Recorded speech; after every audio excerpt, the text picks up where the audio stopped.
Your Majesties, Your Royal Highnesses, in Bakrafru, ladies and gentlemen,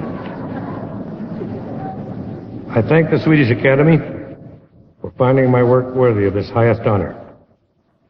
In my heart, there may be some doubt that I deserve the Nobel Award over other men of letters whom I hold in respect and reverence. But there is no question of my pleasure and pride in having it for myself. It is customary for the recipient of this award to offer personal or scholarly comment on the nature and the direction of literature. At this particular time, however, I think it would be well to consider the high duties and the responsibilities of the makers of literature. Such is the prestige of the Nobel Award and of this place where I stand, that I am impelled not to squeak like a grateful and apologetic mouse, but to roar like a lion out of pride in my profession and in the great and good men who have practiced it through the ages. Literature was not promulgated by a pale, emasculated critical priesthood, singing their litanies in empty churches. Nor is it a game for the cloistered elect, the tin-horn mendicants of low-calorie despair. Literature is as old as speech. It grew out of human need for it, and it has not changed except to become more needed. The skalds, the bards, the writers are not separate and exclusive. From the beginning, their functions, their duties, their responsibilities have been decreed by our species. Humanity has been passing through a gray and desolate time of confusion.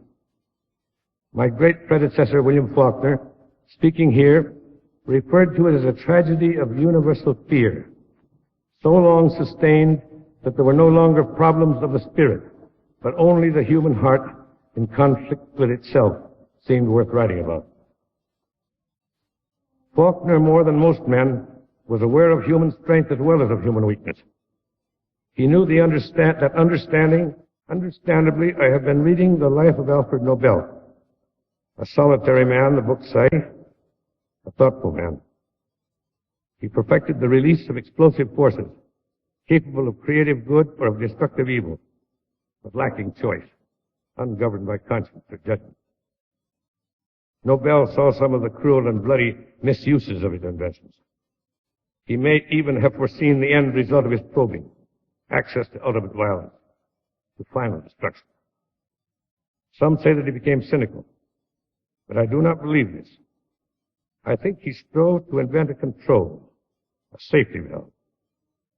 I think he found it finally only in the human mind and the human spirit. To me, his thinking is clearly indicated in the categories of these awards.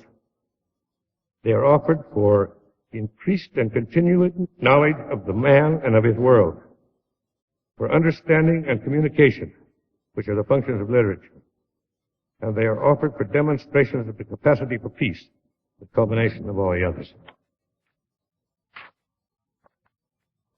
Less than 50 years after his death, nature was unlocked.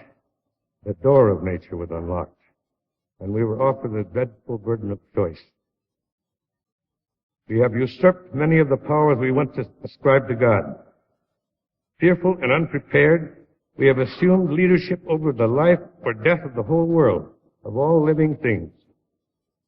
The danger and the glory and the choice rest finally in man. The test of his perfectibility is at hand. Having taken godlike power, we must seek in ourselves for the responsibility and the wisdom we once prayed some deity might have.